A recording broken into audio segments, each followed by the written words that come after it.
Ça a été très compliqué puisqu'on a été en finale en cours que 6 mois sur 2 ans. Alors on a des très bons professeurs, on a la chance d'avoir été bien préparés, mais ça suffit pas en fait. Ça a été assez compliqué pour nous de suivre les cours d'une part et deuxième part de pouvoir travailler justement parce qu'on n'est pas forcément amené à avoir les réponses à nos questions et je vous avoue qu'on n'a pas pu vraiment se préparer. Et du coup c'est compliqué, je n'étais pas forcément préparé honnêtement et voilà, je fais avec ce que j'ai.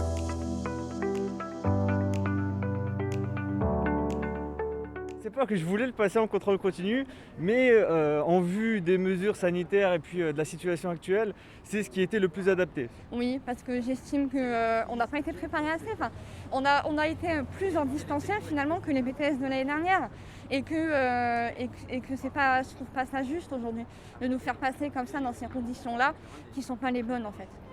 Je pense que ça aurait été plus logique parce qu'on a fourni des efforts pendant 2 ans pour rester au niveau qu'on pouvait malgré la situation. Et au final, au stress du BTS se rajoute le stress de la crise sanitaire et de l'organisation. Et on a passé 6 mois à pas trop savoir où on allait. Je voulais le passer en contrôle continu parce que c'est pour l'égalité de tout le monde. Moi, je le fais en alternance. Il y en a qui le font en initiale. Moi, j'ai de la chance d'avoir une entreprise. Il y en a pour les stages, ils n'ont pas réussi à avoir un stage, ils n'ont pas fait des fiches correctement, etc. Moi, j'ai de la chance, mais c'est vrai que pour les autres, c'était très compliqué. Ensuite, nous, j'étais dans un CFA, donc moi, j'ai fait les cours en distanciel. Les autres, ils étaient dans un lycée et eux, ils l'ont fait en présentiel. Donc voilà, il y a des grosses inégalités. Aujourd'hui, on en a très peu et c'est ce qui nous inquiète puisqu'on en entend partout et qu'au final, on en apprend plus sur les réseaux que par nos professeurs. Donc c'est encore plus stressant. Alors c'est-à-dire j'ai essayé de me renseigner sur les rattrapages. Ce qu'il y a, c'est que ça reste encore confus. On n'est pas vraiment certain des informations.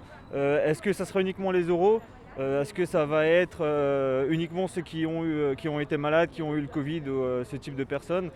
En réalité, je ne suis pas vraiment certain des informations. Donc je ne sais pas vraiment comment ça va se passer. Pas du tout. Je sais que Madame Vidal, elle avait fait un tweet, mais personne ne comprend le tweet et on n'arrive pas à comprendre comment c'est le rattrapage. Donc voilà, je n'ai aucune information.